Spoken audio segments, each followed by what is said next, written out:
Esta mañana me gustaría dirigir nuestra atención a uno de los versículos más conocidos de la Biblia, más famosos de la Biblia. Es una de las afirmaciones más maravillosas, más sublimes que se haya hecho jamás. Las palabras del pasaje son pocas, las palabras del pasaje son breves y se dicen pronto, pero cada una de estas palabras contiene grandes verdades que permanecen para siempre, como permanece la palabra de Dios. Hay algo especial en este versículo. Su contenido es singularmente significativo, es grandioso para nosotros. Tanto así que Martyn Lloyd-Jones, considerado como el mejor expositor del siglo XX, llegó a decir que toda persona que se enfrenta a este versículo debe considerar que está pisando un terreno muy sagrado, muy sublime. Para él era un sacrilegio estudiar un versículo como este de manera indigna, a la corrida, a la pasada. Por un lado, entonces, da miedo adentrarse a este pasaje, analizarlo detenidamente. Pero por otro lado, estamos obligados a estudiar a este versículo porque está en la Biblia y comunica la verdad de Dios. La palabra de Dios es verdad de Dios. Este pasaje se encuentra en el primer capítulo de la Epístola a los Filipenses. El primer capítulo de la Epístola a los Filipenses para muchos es considerado como el versículo más importante de toda la carta, el centro, el corazón de la epístola. Y el versículo dice así, Filipenses 1:21. Porque para mí el vivir es Cristo y el morir es ganancia. Para mí el vivir es Cristo y el morir es ganancia. Esta es la esencia del cristianismo. Esta es la sustancia misma del cristianismo. Y Pablo aquí, en pocas palabras, de manera breve, establece que Jesucristo es la fuente principal de todo lo que hacemos y de todo lo que somos. Para mí el vivir es Cristo. Él es la fuente. Él es el principio elemental de todo lo que hacemos y todo lo que somos. Y el apóstol ya nos tiene acostumbrados a este tipo de pasajes, a este tipo de afirmaciones en el Nuevo Testamento. No es la primera vez que lo dice. Por ejemplo, ¿se acuerdan en Gálatas capítulo 2, versículo 20? Pablo dice, con Cristo estoy juntamente crucificado, ¿y qué? Y ya no vivo yo, mas vive Cristo en mí, y lo que ahora vivo en la carne, lo vivo en la fe del Hijo de Dios, el cual me amó y se entregó a sí mismo por mí. Asimismo, en Romanos capítulo 14, versículo 7 y versículo 8, Pablo indica que ninguno de nosotros vive para sí, y ninguno muere para sí. Y él dice, pues si vivimos, para el Señor vivimos. Y si morimos, para el Señor morimos. Así pues, sea que vivamos o que muramos, del Señor somos, a Él le pertenecemos. En Colosenses 3, versículo 3, Pablo afirma que la vida del cristiano está escondida con Cristo en Dios. Él es el todo del creyente verdadero, como dice Colosenses 3:11. Él es el todo. Él es el principio. Él es el fin. Él es la sustancia de lo que somos, de lo que creemos y de lo que hacemos. Pero a pesar de que Pablo nos tiene acostumbrado a este tipo de afirmaciones, Filipenses 1:21 es especial. Es especial. En mi criterio, no hay una afirmación en la Biblia más concisa y más directa de lo que significa ser cristiano. No la hay. Este versículo nos confronta con nuestra propia definición de lo que es el cristianismo y la pone a prueba. La pone a prueba.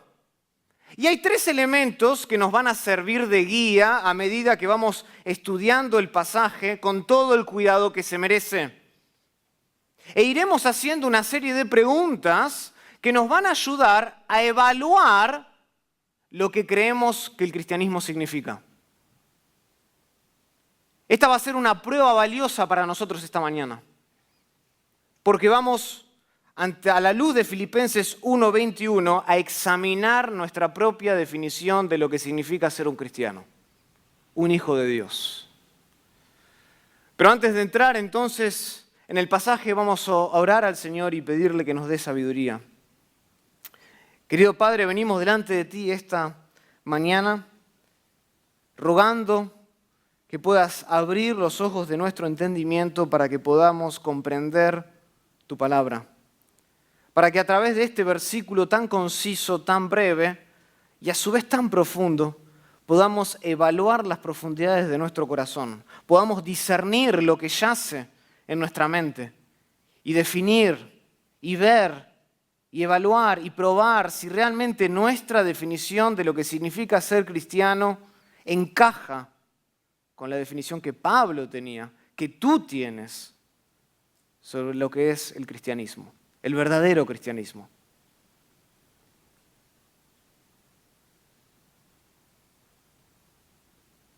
Padre, te ruego que nos des humildad mientras analizamos este pasaje, que para Martyn Lloyd-Jones era un terreno sagrado, un lugar especial de la Biblia. Que nos des reverencia de corazón, humildad de corazón y oídos prontos para oír tu palabra. Lo pedimos todo esto en el nombre de Cristo Jesús. Amén. El título de mi mensaje es Cristo, siempre Cristo. Cristo, siempre Cristo.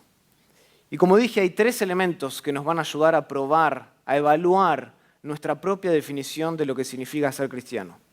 Y el primer elemento que vamos a considerar es la tentación.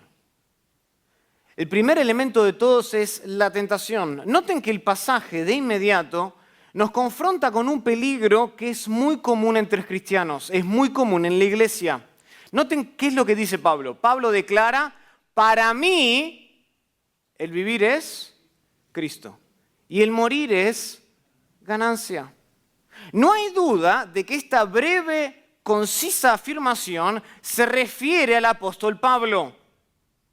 Aunque Timoteo es nombrado en la introducción como uno de los autores de la epístola, Pablo es el autor principal. Noten en Filipenses 1:1 dice, Pablo y Timoteo, siervos de Jesucristo, a todos los santos en Cristo Jesús que están en Filipos con los obispos y diáconos, gracia y paz a vosotros de Dios, nuestro Padre, y del Señor Jesucristo. A pesar de que Timoteo también es mencionado al principio de la epístola, Pablo es el autor principal. Y nosotros sabemos esto porque a partir del versículo 3 de Filipenses 1, Pablo empieza a escribir en primera persona del singular. Noten. Versículo 3. Doy gracias, no dice damos gracias. Dice, doy gracias a mi Dios siempre que me acuerdo de vosotros. Versículo 4. Siempre en todas mis, no dice nuestras, mis oraciones. Versículo 6. Estando persuadido, yo estoy persuadido de esto, dice Pablo. Versículo 7. Como me es justo sentir. Versículo 8. Porque Dios es mi testigo mío, versículo 9. Y esto yo pido en oración. Y podríamos seguir así a lo largo de toda la epístola. Pablo es el autor principal. Él escribe en primera persona. Esta es su epístola. Y todo el contenido de la carta gira en torno a la persona de Pablo. Y tal vez la descripción más clara de que Pablo mismo escribió esta epístola la encontramos en el capítulo 3 de Filipenses. De los versículos 4 al 11, ¿se acuerdan? En donde Pablo habla de su antigua vida en el judaísmo. No habla de Timoteo, habla de sí mismo. Él dice, aunque yo tengo también de qué confiar en la carne, versículo 4 de Filipenses 3. Si alguno piensa que tiene de qué confiar en la carne, dice, yo más. Y empieza a describir su antigua vida. Era circuncidado al 8º día, del linaje de Israel, de la tribu de Benjamín, hebreo de hebreos, en cuanto a la ley, fariseo, en cuanto a celo, perseguidor de la iglesia, en cuanto a la justicia que es en la ley, irreprensible. Pero cuantas cosas eran para mi ganancia, las he estimado como pérdida por amor de Cristo. Y continúa el pasaje. Tal vez esa sea la descripción más clara, más evidente de que Pablo escribió Filipenses y de que esta es su epístola y que el contenido gira en torno a él. ¿Por qué se menciona a Timoteo entonces al principio de la epístola? Bueno, es porque había una estrecha relación entre Timoteo y los creyentes que estaban en Filipos. Había una relación muy estrecha. Nosotros sabemos, en base a Hechos capítulos 16, 17 y 18, que Timoteo había sido parte de la iglesia, había sido parte de la fundación de la iglesia en Filipos. Y Pablo, de hecho, tenía la intención de enviarles a Timoteo no mucho después de terminar de escribir esta misma epístola. Noten el capítulo 2 de Filipenses. Versículo 19. Pablo dice, escuchen, espero en el Señor Jesús enviaros pronto ¿a quién? A Timoteo, para que yo también esté de buen ánimo al saber de vuestro estado. Versículo 23. Así que a está hablando de Timoteo, espero enviaros. No mucho tiempo después de terminar de escribir esta epístola, la intención de Pablo, ¿cuál era? Enviarles a Timoteo, con quien compartían una estrecha relación. No cabe ninguna duda, entonces, de que Pablo fue el autor de esta epístola, el autor principal de esta carta. Cada una de las palabras de Filipenses 1:21 son de Pablo, son suyas. Por supuesto que el Espíritu Santo lo guió para que él escribiera estas palabras sin error, como dice 2 de Pedro 1:21. Pero este versículo, y esto es lo que quiero que entiendan, este versículo constituye la propia meditación de Pablo sobre la vida y la muerte. Noten el contexto. Versículo 19 de Filipenses 1. Porque yo sé que por vuestra oración y la suministración del Espíritu de Jesucristo, esto resultará en mi liberación, conforme a mi anhelo y esperanza de que nada seré avergonzado, antes bien, con toda confianza, como siempre, ahora también será magnificado Cristo en mi cuerpo, escuchen, o por vida o por muerte. Y después encaja el versículo, porque para mí el vivir es Cristo y el morir es ganancia.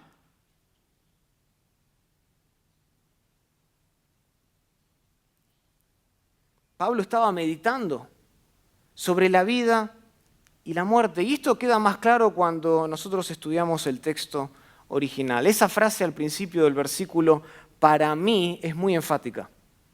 Es muy enfática. Su posición al principio de la oración llama nuestra atención, nos cautiva. Indica esto, indica que Pablo había tomado una gran cantidad de tiempo en sus prisiones. Ese era el contexto, Pablo estaba encarcelado cuando escribe. Y Pablo había tomado una gran cantidad de tiempo en sus prisiones pensando en la decisión que se tomaría cuando el juicio llegara a su fin. Noten versículo 12 de Filipenses 1. Quiero que sepáis, hermanos, que las cosas que me han sucedido han redundado más bien para el progreso del Evangelio, de tal manera que mis prisiones se han hecho patentes en Cristo en todo el pretorio y a todos los demás. Y la mayoría de los hermanos, cobrando ánimo en el Señor con mis prisiones, se atreven mucho más a hablar la palabra sin temor. Y es en este contexto, en el encarcelamiento de Pablo, que Pablo se pone a considerar y a pensar sobre temas de gran importancia como la vida y la muerte. Y Pablo afirma aquí que desde un punto de vista personal, propio, para mí, el apóstol prefería estar con Cristo. Él prefería, por cuestiones personales, él prefería estar con Cristo. Sin embargo, y lo vamos a ver ahora en un instante, Pablo también sentía que la iglesia en Filipos todavía lo necesitaba. Y entonces, Pablo estaba vacilando entre vivir o morir. Noten versículos los que siguen. Porque para mí el vivir es Cristo y el morir es ganancia. Más, dice él, si el vivir en la carne resulta para mí en beneficio de la obra, no sé, dice, no sé entonces qué escoger.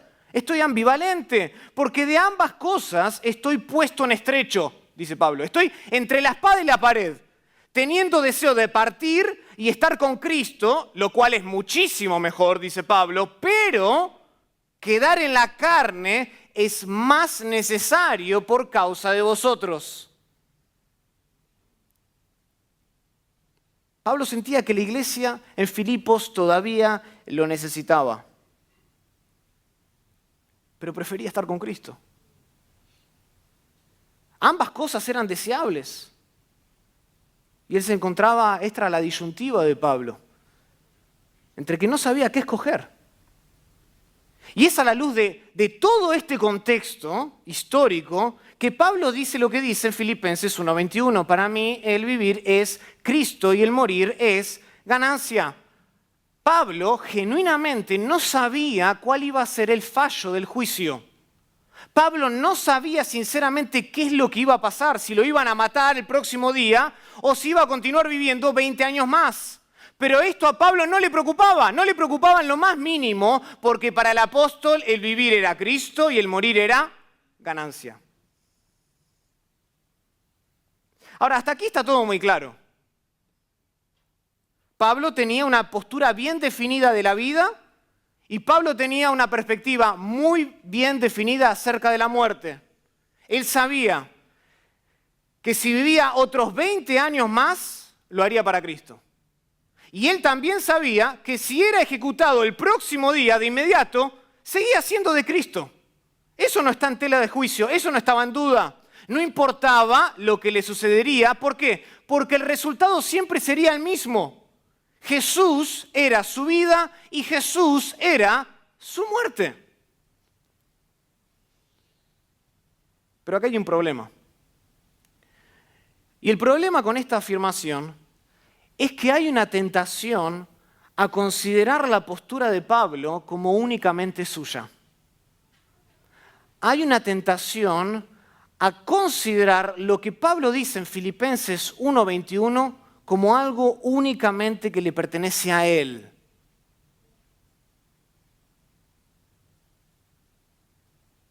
Y por supuesto que el apóstol está escribiendo de su propia experiencia personal en las prisiones. Pero lo que debemos entender nosotros como creyentes hoy es que lo que es cierto de Pablo también debería serlo de nosotros, de cualquier otro cristiano. Y aunque este es su propio punto de vista personal, él dice enfáticamente, para mí, en lo que a mí concierne, en lo que a mí refiere, desde mi punto de vista, el vivir es Cristo y el morir es ganancia, aunque este es su propia perspectiva personal, el Espíritu Santo consideró que sería útil dejar las palabras de Pablo en la Biblia para nuestro propio beneficio, para nuestra propia instrucción, para redarguirnos, para instruirnos en justicia, como dice Pablo en 2 de Timoteo 3:16 y 17. Además, el último hombre en reconocer que había alguna diferencia esencial entre él y los demás creyentes sería Pablo. Sería Pablo. Pablo nunca en ningún lugar afirmó que hubiera una clase de cristianismo diferente a la que él tenía o que él estaba en un nivel mucho más superior que el resto. Todo lo contrario. De hecho, nosotros en el Nuevo Testamento leemos afirmaciones como en 1 Timoteo 1:15 que dice que Pablo se consideraba a sí mismo como el principal de los pecadores. En Efesios 3:8 dice, soy el más pequeño de todos los santos. En 1 Corintios 15:9 él dice, soy el más pequeño de los apóstoles. Pablo no reconocía que hubiera una diferencia esencial entre él y nosotros. Pero me temo que uno de los peligros más sutiles al cual nos enfrentamos hoy en día es que, por alguna razón extraordinaria, aunque nosotros somos protestantes, parece que aún seguimos apropiándonos de algunas de aquellas falsas diferenciaciones católicas romanas entre cristianos. Y hemos puesto a ciertos hombres en un nivel muy superior al nuestro. Como que si existe otro tipo de cristianismo al cual nosotros no somos parte. Hay una élite que nadie toca y que nadie alcanza.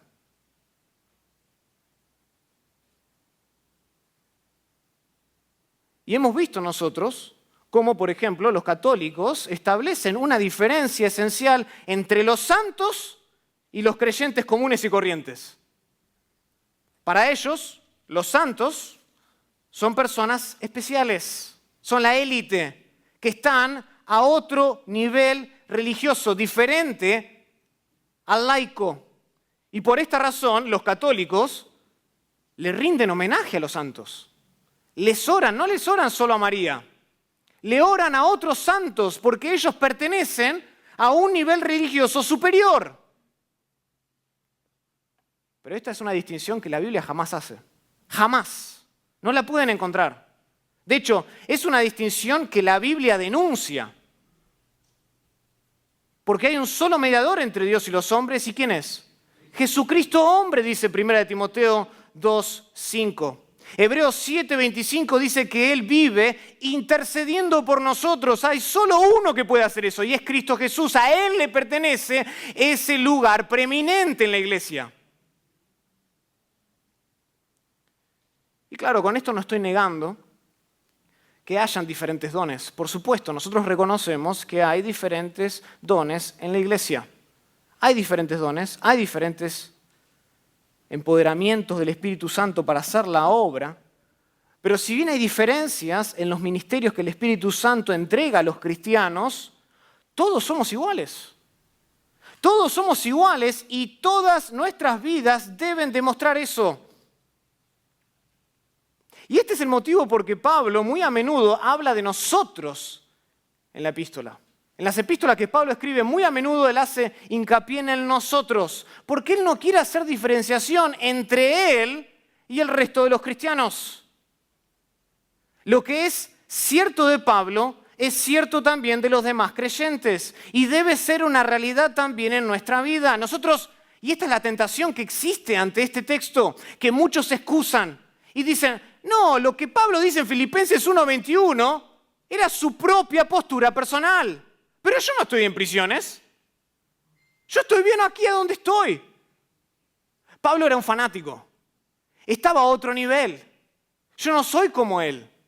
Entonces, ¿por qué debemos estudiar este pasaje? No, hermanos, esa tentación, no podemos caer en eso. Cuando nosotros leemos un pasaje como Filipenses 1:21, nosotros debemos resistir la tentación de hacer una falsa diferenciación entre Pablo y nosotros. Lo que es cierto de Pablo es cierto de nosotros y esta afirmación también aplica a nuestras vidas y nos confronta con una prueba muy valiosa y profunda a la que podemos someternos como cristianos. Y esta es la prueba.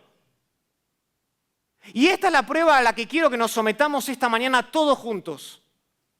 ¿Podemos nosotros decir que el vivir es Cristo? ¿O acaso hay algo más para lo cual nosotros vivimos? ¿Y qué de la muerte? ¿Vemos la muerte como ganancia? ¿O le tenemos miedo?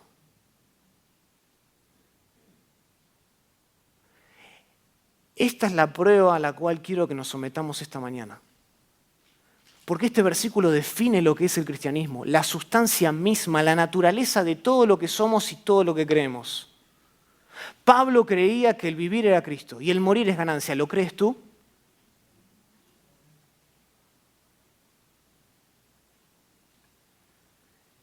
tras haber lidiado con una de las tentaciones más comunes entre cristianos, Pablo va a pasar a otro elemento. Y Pablo se enfoca en el gran tema de la vida cristiana. Vimos la tentación que debemos resistir. Ahora enfoquémonos en el tema. El gran tema del cristianismo. Noten cómo lee el versículo. Para mí, el vivir es Cristo. Para mí el vivir es Cristo. Y el morir es ganancia.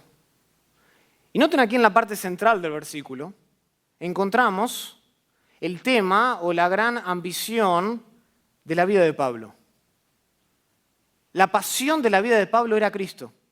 Para el apóstol, Cristo era el todo de su vida. No había otra razón para su existencia. Su único propósito de vivir era Jesús. Jesús era el factor supremo, la norma suprema, la pauta de toda su vida. La vida entera del apóstol estaba rendida a los pies de su Señor Jesucristo. Y esto es más claro en el texto original. El tiempo del verbo vivir en griego enfatiza el proceso de la vida. El proceso de la vida, no solo un instante, no solo un momento, sino todo el proceso de la vida. Lo que Pablo está diciendo es esto: de principio a fin, mi vida es Cristo y solamente Cristo. No existe otra cosa para lo cual vivir. Mi vida es Cristo y solamente Él. Y al decir esto tengo que asegurarme de que no me malinterpreten. Es evidente de que Pablo creía en la triunidad. ¿Ok?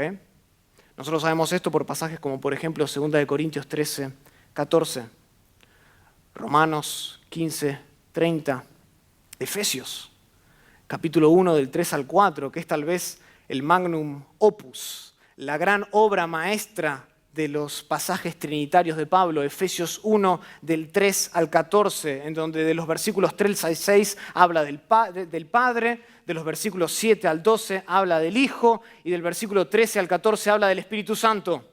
Pablo creía en la triunidad. La vida como tal le pertenece tanto al Padre como al Hijo como al Espíritu Santo. Pero a mí me llama la atención, y debería llamarles la atención también a ustedes, que el apóstol aquí no dice: porque para mí el vivir es Dios. El apóstol tampoco dice: porque para mí el vivir es el Espíritu Santo. No.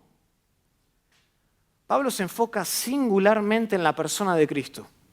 Como lo hace, y lo vimos hace un instante en la introducción, lo hace en Gálatas 2:20, lo hace en Romanos capítulo 14 del 7 al 8, lo hace en Colosenses 3:3, lo hace en Colosenses 3:11. Ese es el enfoque de su vida, la pauta de toda su vida gira en torno a la persona de Cristo. Y me pregunto por qué. ¿Por qué Pablo dice: para mí el vivir es Cristo? ¿Por qué se enfoca singularmente en Jesús? Y la razón es que en teoría una persona puede afirmar algo semejante: para mí el vivir es Dios, y no ser necesariamente cristiana. Alguien podría decir: para mí el vivir es Dios, pero no por eso significa que esa persona sea cristiana. Por ejemplo, un judío o un musulmán pueden decir con toda sinceridad que para ellos el vivir es ¿quién? Dios. Ellos pueden decirlo, pueden afirmarlo. De hecho, hay muchas personas en el mundo que afirman que Dios es el centro de sus vidas, pero no son creyentes. Eso no constituye la prueba del cristianismo. Y de igual modo, es posible que alguien diga vivir espiritualmente. Pero escuchen, la espiritualidad no es sinónimo del cristianismo. La espiritualidad no es sinónimo del cristianismo. Noten lo que dice el apóstol Juan en 1 de Juan capítulo 4, versículo 1. Él dice: no creáis a todo espíritu, sino probad los espíritus si son de Dios. Y hay mucha gente afuera que dice ser espiritual, pero que no es cristiana. ¿Cuál es la señal distintiva del cristianismo? Cristo. Cristo es la señal distintiva del cristiano. No es Dios el Padre, no es Dios el Espíritu Santo. Y con esto, otra vez, no pretendo echar por la borda la obra del Padre en la elección, ni mucho menos la obra del Espíritu Santo en la santificación. Hay una perfecta armonía e idéntica tonalidad en la acción de las tres personas de la Triunidad en efectuar la redención de todos los escogidos y darles vida, vida eterna. Pero Pablo parece ser muy específico en su lenguaje. Pablo parece ser muy específico y cuidadoso con las palabras que utiliza en Filipenses 1:21, y nosotros también debemos serlo. Nosotros también debemos serlo. Y permítanme mostrarles por qué Cristo ocupa un lugar tan prominente en el cristianismo. ¿Por qué Cristo ocupa un lugar tan elevado en la vida del cristiano? Cristo ocupa ese lugar. Cristo es el todo de la vida cristiana, porque en Él Dios justifica al pecador. En Cristo Dios justifica al pecador. 2 Corintios 5:21.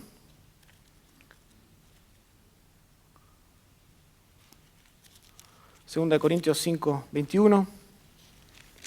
¿Conocen este versículo? Pablo escribe y dice: al que no conoció pecado, es decir, Cristo, por nosotros Dios lo hizo pecado. ¿Para qué? Para que nosotros fuésemos hechos justicia de Dios en Él, en Cristo. Es a través de Cristo que Dios justifica al pecador. O sea, la justicia de Cristo es la única prenda que puede cubrirnos, el único vestido que puede cubrirnos y hacernos aptos para entrar al reino de los cielos. Cualquier otra justicia, cualquier otra prenda, cualquier otro ropaje, avergüenza. Y si tú te presentas en las puertas del cielo con otra justicia que no sea la de Cristo, esas puertas no se abrirán. Y si tú en el día final te presentas en las puertas del cielo con un ropaje, con una vestidura que no sea la de Cristo, tú serás avergonzado en aquel día. Sufrirás pérdida, porque estarás muy por debajo del estándar de Dios. Dios ha establecido una sola entrada al cielo y es Jesucristo. ¿Por qué? Porque Jesucristo es perfecto y para entrar al reino de los cielos, tú y yo debemos ser perfectos como nuestro Dios que está en los cielos es perfecto.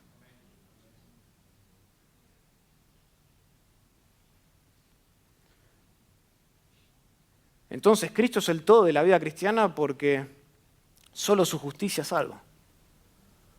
Solo su justicia salva. Pero Cristo además es nuestra santificación.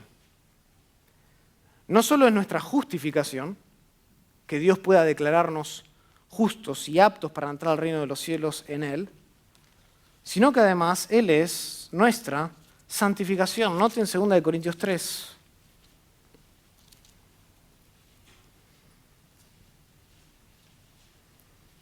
Segunda de Corintios 3, versículo 18. Por tanto, dice Pablo, nosotros todos, mirando a cara descubierta como en un espejo, la gloria del Señor, Jesucristo, somos transformados de gloria en la misma imagen. ¿Y qué imagen es esa? La imagen de Cristo. Él es nuestra santificación. Y nuevamente, no quiero ni por un momento restarle importancia a la obra del Espíritu Santo. De hecho, ahí al final de ese versículo, Pablo dice, por el Espíritu Santo. Él es el agente de nuestra santificación. Pero escuchen, ningún hombre puede ser santo hasta que venga a los pies de Jesús. Ningún hombre puede ser piadoso hasta que se identifique con Jesús por gracia, por medio de la fe. Hasta entonces todas sus obras van a estar muertas. Van a estar muertas. carece ese hombre totalmente de santidad si primero no besa los pies de Cristo por la fe? Jesús mismo dijo, ¿se acuerdan? En Juan capítulo 15, versículo 5, separados de mí, nada podéis hacer. Nada podéis hacer. Entonces, ninguno puede crecer en santificación a menos que permanezca unido ¿a quién? A Cristo. A Cristo. Aquel que pretende ser santo es como ese hombre que pone dinero en una bolsa agujereada. Puede poner y esforzarse en poner todo el dinero que quiera en esa bolsa. Pero si hay agujero abajo, de nada sirve guardarlo en ese lugar. Y hoy hay muchos que se esfuerzan por crecer en una supuesta piedad sin tener a Cristo. Es imposible. Es imposible. Tú tienes que estar unido a Cristo para ser santo. Él es la raíz de todo creyente. Y tú tienes que recibir de Cristo la fuerza para poder santificarte. Y solamente de Él, separados de mí, nada podéis hacer. Por eso es que Cristo es el todo de la vida cristiana. Porque Él no solo justifica, sino que además santifica. Pero Cristo no solo es la justificación y la santificación, sino que además, ¿saben qué es Cristo? Nuestra glorificación. Nuestra glorificación. Romanos capítulo 8. Romanos capítulo 8. Versículo 17 de Romanos 8.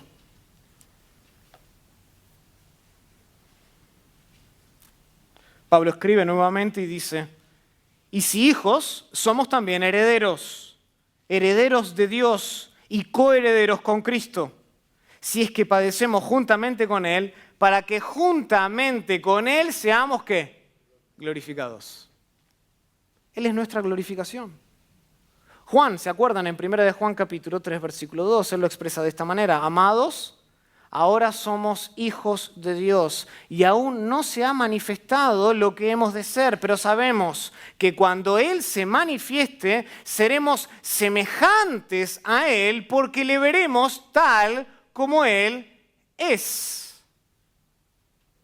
O sea, el cristiano tiene una esperanza segura cuando mira hacia adelante. Muy segura.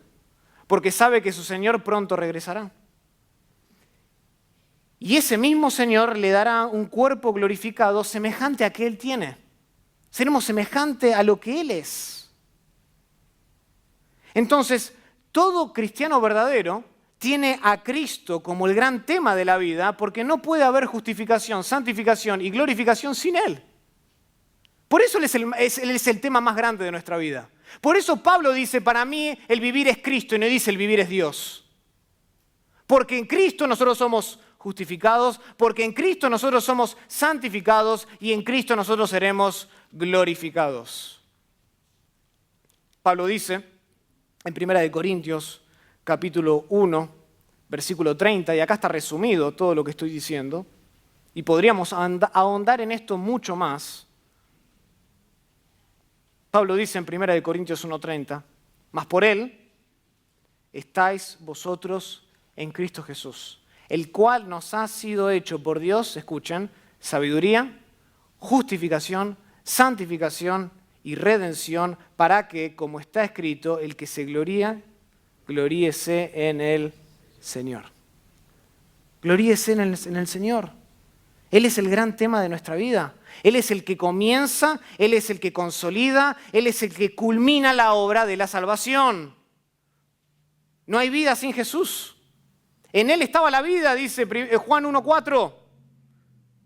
El que cree en el Hijo tiene la vida eterna, pero el que se rehúsa a creer en el Hijo ya ha sido condenado. Juan 3:36. Primera de Juan 5:12, para tener vida eterna tú tienes que tener al Hijo. O sea, no hay cristianismo sin Cristo. No existe tal cosa. Por eso Pablo exclama que el vivir es Cristo. Y no dice el vivir es Dios, y no dice el vivir es el Espíritu o ser seres espirituales. No, dice el vivir es Cristo. Él es el centro, Él es el fundamento, Él es el objetivo, Él es la meta. Y esta es la segunda pregunta que debemos hacernos. ¿Puedes tú decir lo mismo?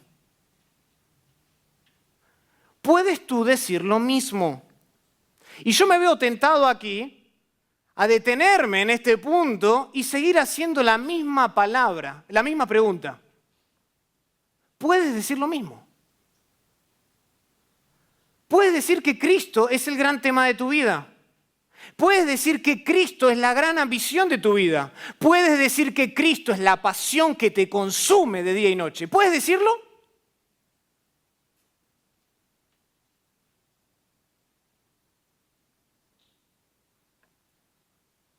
Recuerda que lo que vuelve cristiano a alguien es Cristo. Es Cristo.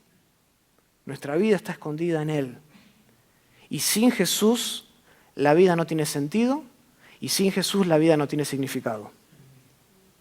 No tiene sentido ni significado porque Cristo es el objetivo de todo. Él es la meta suprema.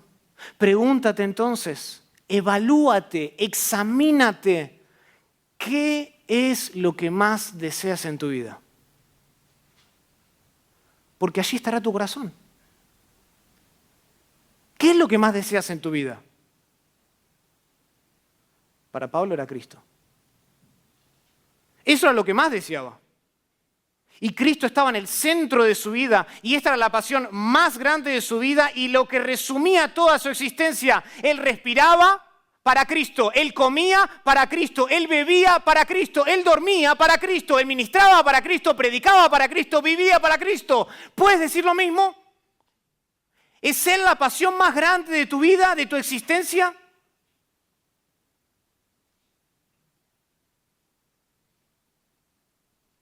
Porque eso determinará qué tipo de cristianismo tienes.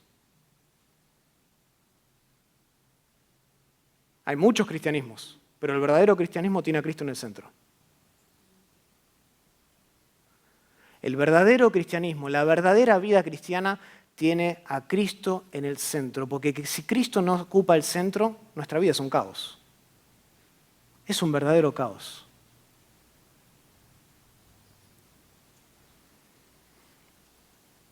Pregúntate, ¿puedes decir lo mismo? ¿Qué es tu pasión más grande? ¿Qué es lo que deseas más en la vida?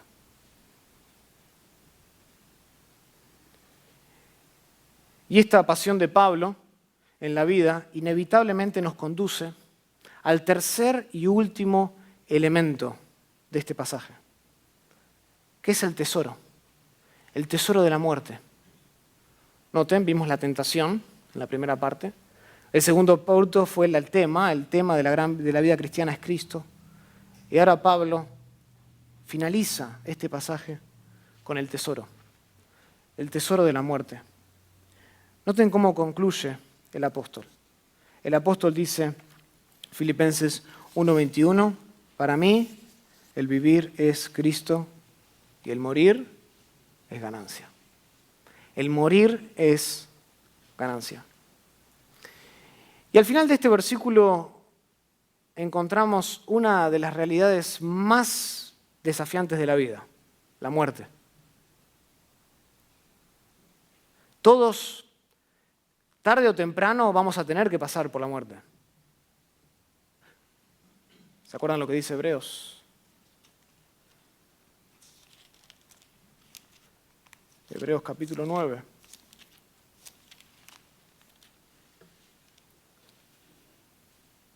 Versículo 27. Dice que de la manera que está establecido para los hombres que mueran una sola vez y después de esto el juicio. Está establecido por Dios, está marcado por Dios, determinado por Dios que el hombre debe morir y después de la muerte viene el juicio. Es inevitable que todos en algún momento nos tengamos que enfrentar con la muerte. Y sin embargo, a pesar de que es inevitable, pocos son los que están preparados. Pocos son los que están preparados para enfrentar ese momento. Y pocos son los que se preparan para mirar la muerte en la cara. Hoy ya es raro que se piense acerca de la vida, ¿no? En nuestra cultura. Debatimos sobre si realmente el niño dentro del vientre de la madre es vida o no. Hoy ya es raro hablar de la vida, definir lo que es la vida. Y hoy la mayoría de las personas ni siquiera tienen una filosofía de lo que es vivir. En lo absoluto, no están preocupados en eso. Hoy aquí están, en esta cosa llamada vida, y se mueven y andan, pero nunca se preguntan y paran y evalúan qué es lo que significa la vida, qué significa vivir. Simplemente van de un día a otro comiendo y bebiendo sin pensar absolutamente en nada. Entonces, no debería ser ninguna sorpresa que en la actualidad sea incluso más raro pensar en la muerte. Si ni siquiera se piensa en la vida, ¿cómo es que la gente se va a preparar para la muerte? Y la muerte es uno de esos temas que se pospone, ¿no? De los cuales no queremos hablar. Con el objetivo de que tal vez quede en el olvido. Bueno, si no hablo mucho acerca de la muerte, me olvido. Y pasa otro día. Y lo dejo para mañana. Se pospone. Pero esta actitud, aparte de ser completamente ridícula e insensata, es totalmente incoherente con lo que nosotros hacemos con otros aspectos de la vida. Por ejemplo, a nadie le moleste que le hablen de un seguro contra incendios. A nadie. Tal vez nos molestan si nos llaman todos los días. Pero a nadie le molesta que le hablen y a nadie le molesta ponerse a considerar un seguro contra incendios. ¿Por qué? Porque sabemos que siempre existe la posibilidad de que se queme nuestra casa, particularmente aquí en California. Siempre existe la posibilidad. Y ante la eventual desgracia, la mayoría de nosotros, ¿qué hacemos? Tomamos cartas en el asunto. Y nos cubrimos con una póliza de seguro contra incendios. ¿Por qué? Porque nadie quiere correr el riesgo de perder su casa en el fuego. Invertimos en la casa. Y nadie quiere perderla en el fuego. No obstante, cuando se trata del hecho y del acontecimiento más cierto de todos los tiempos, las personas se molestan. Cuando hablamos del fuego en la casa, voy a comprar la póliza. Pero cuando hablamos de la muerte, hoy a la gente le molesta. Le molesta que le hablemos de la muerte. Y pocos están preparados para morir. Y pocos están preparados para afrontar esta realidad inevitable de la vida. Nosotros no sabemos si nuestra casa se quemará, pero sí sabemos que todos moriremos. Eso es inevitable. Y hoy muchos prefieren perder su alma en el fuego que hablar sobre el asunto y prepararse debidamente. Prefieren perder su alma en el fuego eterno del cual habla Mateo 25:41. Prefieren perder su alma en ese lugar donde el humo nunca se termina, donde no hay reposo, como dice Apocalipsis 14:11. Prefieren perder eso que perder su casa.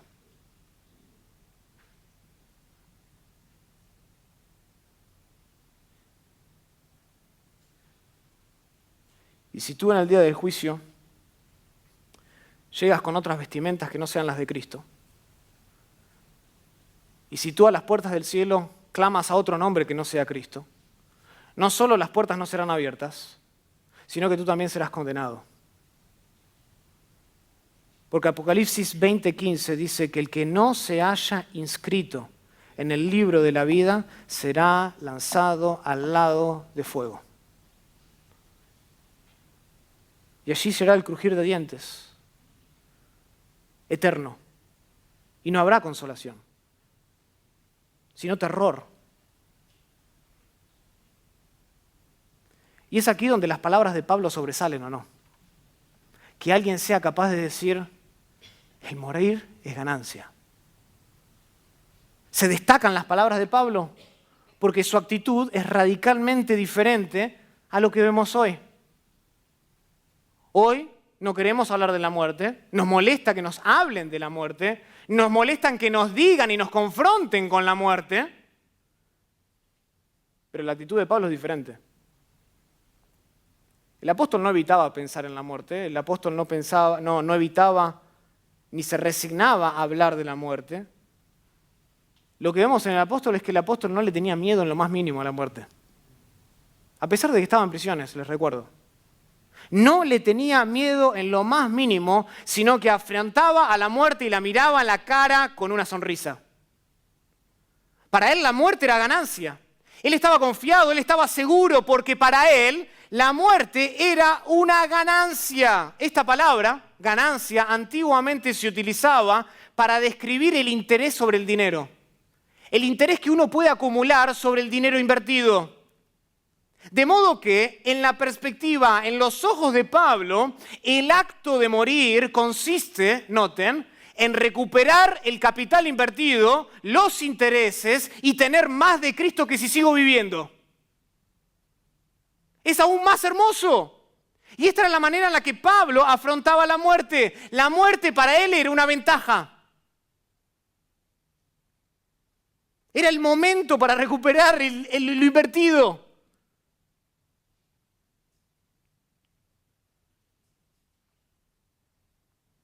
La miraba a la muerte y la consideraba como ganancia. Ahora, hay algunos, y quiero hacer una pausa aquí, porque hay algunos que consideran y sugieren que Pablo consideraba la muerte como ventaja porque nos libra de los males de la vida. Hay algunos comentaristas eruditos que sugieren eso. Y entonces dicen que Pablo veía la muerte como ventaja. ¿Por qué? Porque la muerte es el fin de nuestras debilidades, es el fin de la miseria en la tierra. La muerte es una especie de puerta de escape. De hecho, esta era la postura que predominaba en aquel tiempo. Para los griegos, la muerte era sinónimo de descanso.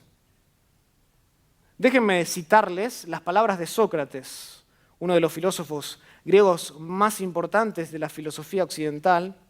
Él solía enseñar que si la muerte es una ausencia de sensación, si la muerte es un sueño, como cuando uno se duerme sin soñar, entonces, decía Sócrates, la muerte es una ganancia. Es una ganancia. Porque me escapo de toda esta miseria de la tierra. Y esta perspectiva de la muerte parece encajar bastante bien con lo que Pablo dice en esta epístola. Noten que a menudo Pablo habla de prisiones.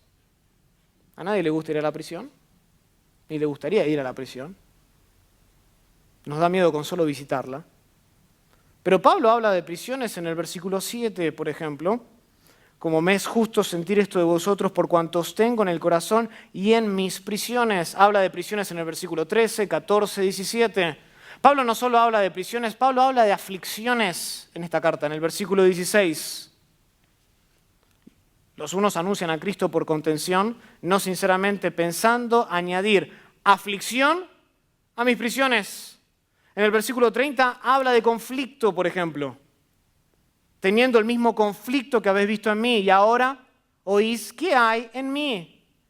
2:27, Pablo menciona tristeza, pues en verdad estuvo enfermo a punto de morir, pero Dios tuvo misericordia de él, y no solamente de él, sino también de mí, para que yo no tuviese, escuchen, tristeza sobre tristeza.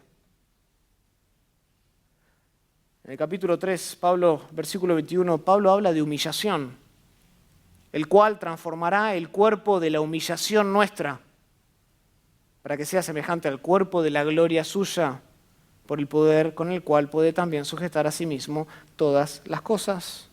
Capítulo 4, versículo 11, habla de escasez. No lo digo porque tenga escasez, pues he aprendido a contentarme cualquiera que sea mi situación. Versículo 12, habla de necesidad. Sé vivir humildemente y sé tener abundancia en todo y por todo estoy enseñado, así para estar saciado como para tener hambre, así para tener abundancia como para padecer necesidad. Habla del hambre aquí en este mismo versículo. Noten, cuando leemos toda la carta, nos damos cuenta que la vida de Pablo aquí en la tierra también era muy miserable.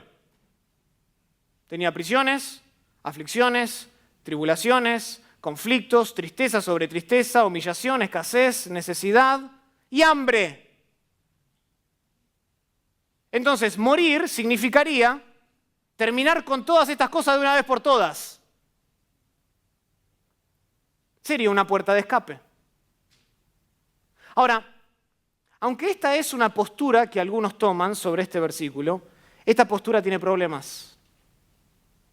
El problema principal con esta postura es que no encaja con el énfasis del pasaje. No encaja con lo que Pablo está diciendo en Filipenses 1:21. El dilema del apóstol, ¿cuál era?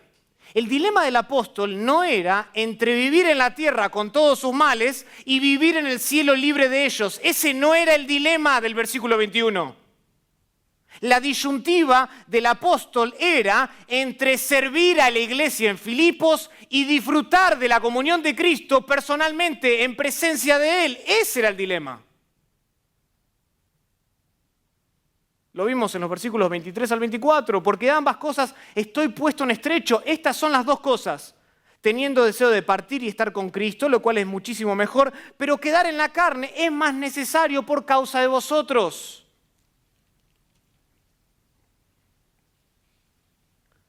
Y sí es cierto que la muerte trae fin a los males de la vida.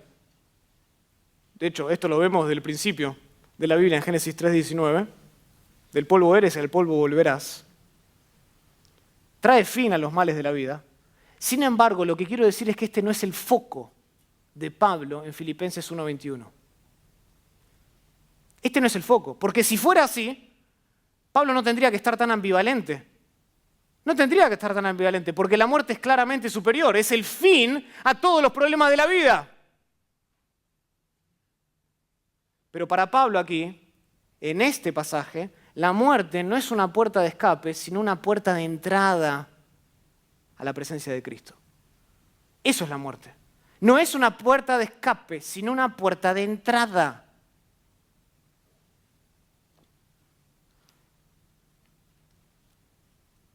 Segunda de Corintios, capítulo 5, Pablo menciona esto. Ya lo leímos ahora en Filipenses 1:22, pero noten otro pasaje. Versículo 1 de 2 de Corintios 5, porque sabemos que si nuestra morada terrestre, este tabernáculo, está hablando del cuerpo, se deshiciere, tenemos de Dios un edificio, una casa no hecha de manos eterna en los cielos, y por esto también gemimos, deseando ser revestidos de aquella nuestra habitación celestial, pues así seremos hallados vestidos y no desnudos. Versículo 6. Así que vivimos confiados siempre, sabiendo que entre tanto que estamos en el cuerpo, estamos ausentes del Señor, porque por fe andamos, no por vista, pero confiamos y más quisiéramos estar ausentes del cuerpo, es decir, morir, y presentes al Señor. Pablo veía la muerte como una puerta de entrada a la presencia de Cristo. Y nosotros tenemos que tener mucho cuidado de separar la ganancia de morir de la persona de Cristo. Hay que tener cuidado. ¿Saben cuál es el tesoro de la muerte?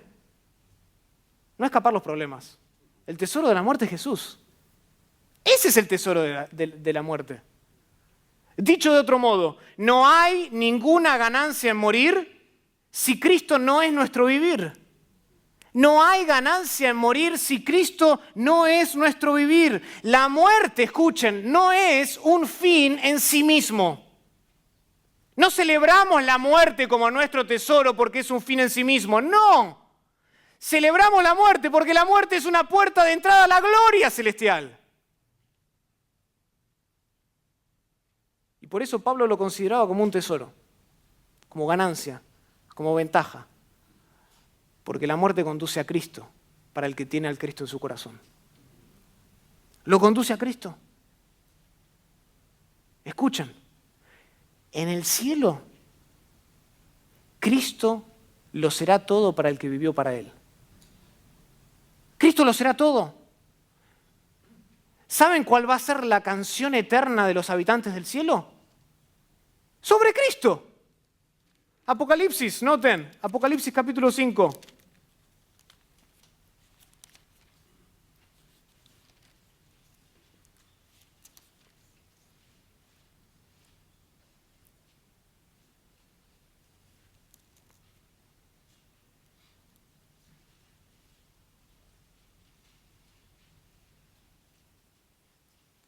Apocalipsis capítulo 5, versículo 12. Vamos a leer el versículo 11. Y miré, Juan está mirando y dice, y oí la voz de muchos ángeles alrededor del trono, y de los seres vivientes y de los ancianos, y su número era millones de millones, que decían a gran voz, el Cordero. Noten cuál va a ser el gran tema de la alabanza en el cielo, el Cordero. El Cordero que fue inmolado es digno de tomar el poder, las riquezas, la sabiduría, la fortaleza, la honra, la gloria y la alabanza, y a todo lo creado que está en el cielo, sobre la tierra, debajo de la tierra y en el mar, y a todas las cosas que en ellos hay, oí decir al que está sentado en el trono, y al Cordero sea la alabanza, la honra, la gloria, el poder por los siglos de los siglos. Amén. Este será el gran tema, la gran canción del cielo. Será sobre Jesucristo. Y el servicio en el cielo, ¿saben a quién será? A Cristo. A Cristo. Esta va a ser nuestra mayor ocupación. Apocalipsis 7, versículo 15 dice, por esto están delante del trono de Dios y le sirven día y noche en su templo. Día y noche le serviremos. Y la presencia de Cristo será nuestro gozo eterno. Y veremos su rostro y escucharemos su voz. Y seremos para siempre felices. Ahora, ¿tú te puedes imaginar si Dios te dejara entrar al cielo sin amar a Cristo? Sería aburridísimo el cielo.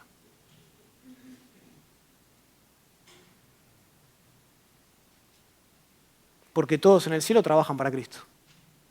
Porque todos en el cielo alaban a Cristo, cantan para Cristo. La música del cielo será Cristo. Y la presencia de Cristo será nuestro gozo.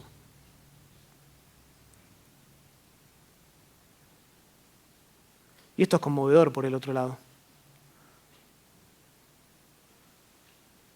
Porque es dulce pensar que sin importar quién falte en el cielo, sin importar quién falte en las bodas del Cordero, nuestro Señor va a estar ahí.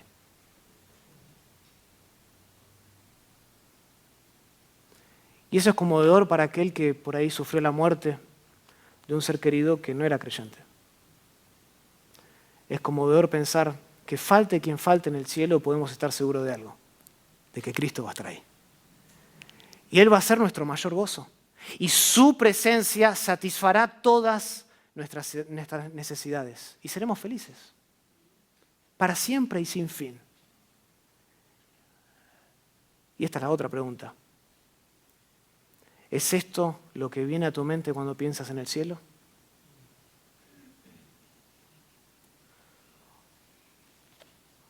¿O miras a la muerte simplemente como una puerta de escape de los problemas de la vida? ¿Qué es la muerte para ti? ¿Es esa puerta de entrada a la gloria celestial con mi Salvador? ¿Con mi Jesús? ¿Con mi amo? A quien veré, tocaré, escucharé y seguiré para siempre, sin la presencia del pecado ni del dolor. ¿Es eso el cielo para ti? Si eso es el cielo para ti, puedes mirar a la muerte con sonrisa. Mirarla en la cara y sonreír con determinación. Termino entonces con una de las preguntas que ya hice antes. Y esta es la pregunta que tiene que venir a nuestra mente todo el día, de hoy y mañana y durante la semana. ¿Puedes decir lo mismo que dice Pablo en Filipenses 1:21? ¿Puedes decirlo? ¿Puedes decir, para mí el vivir es Cristo y el morir es ganancia? Escuchen, hay muchos que cuando se le preguntan qué es la vida cristiana, a la fuerza dicen que la vida cristiana es estar involucrado en la iglesia. Y prácticamente no saben nada acerca de Cristo. Pero llevan vidas muy activas en la iglesia. Y estar involucrados. Y su religión consiste en unas pocas expresiones vagas, aisladas y vacías. Y estos hombres y mujeres ofrendan a la iglesia, ¿eh? Ojo, ofrendan a la iglesia toda la semana y ofrendan al fondo para el templo de la iglesia. Y cumplen con sus deberes religiosos y están aquí. Y le tratan de no hacer mal a nadie. Sin embargo, ¿qué saben estas personas de Cristo en la práctica? Nada. Nada. Viven de sus actividades, viven de sus intereses religiosos, piensan que la vida cristiana es simplemente asistir a la iglesia y servir en la iglesia. ¿Y cuál es el peligro de esto? El peligro de esto es que cuando el activismo desaparece, cuando uno enferma y no puede ir a la iglesia, esas personas se quedan con las manos vacías, no tienen razón de existir. Hasta ahí llega toda su espiritualidad, hasta ahí llega su religión. Y lamentablemente este es el cristianismo de muchos en la iglesia, en la actualidad, en el hoy. Examinémonos entonces, porque escucha, tal cristianismo no lleva al cielo, no conduce al cielo. Un cristianismo sin Cristo no salva, no salva. Tú tienes que conocer a Cristo y si no tienes a Jesucristo, no tienes esperanza ni para el presente ni para el futuro. Y tú, si no conoces a Cristo, no querrás ver la muerte, no querrás enfrentarte a ella. Pero si tienes a Cristo, lo tienes todo. Invierte entonces tu tiempo en conocer a Jesús. Esa es la vida cristiana. Invierte tu tiempo, todo. Invierte tu dinero. Invierte todo lo que tengas, tus relaciones, en conocer a Jesús.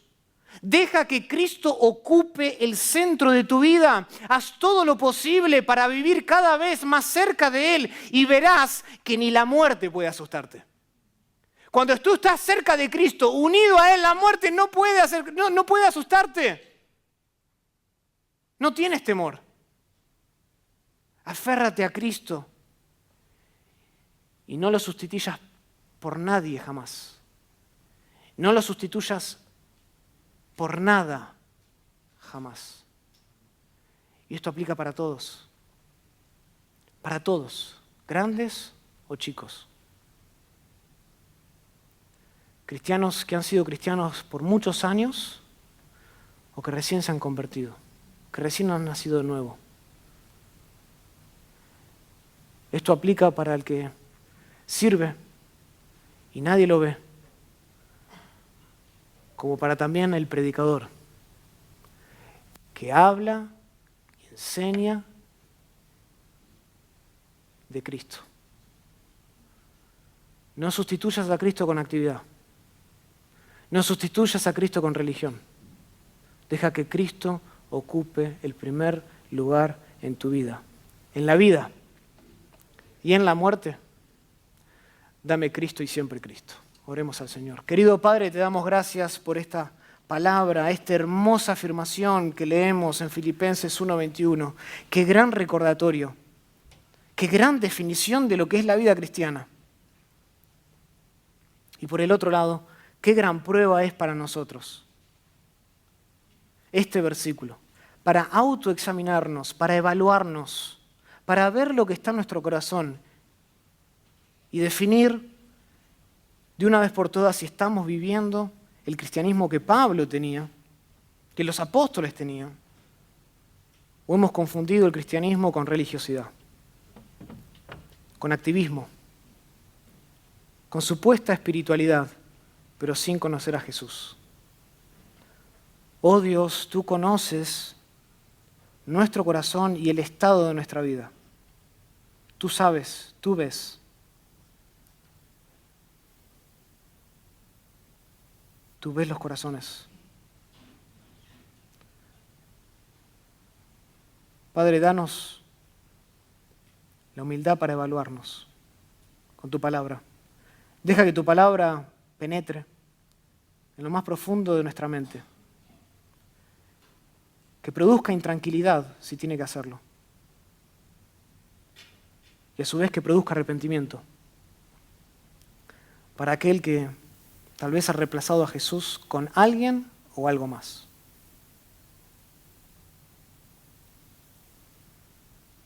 Que Cristo sea Cristo siempre. En el nombre de Jesús. Amén.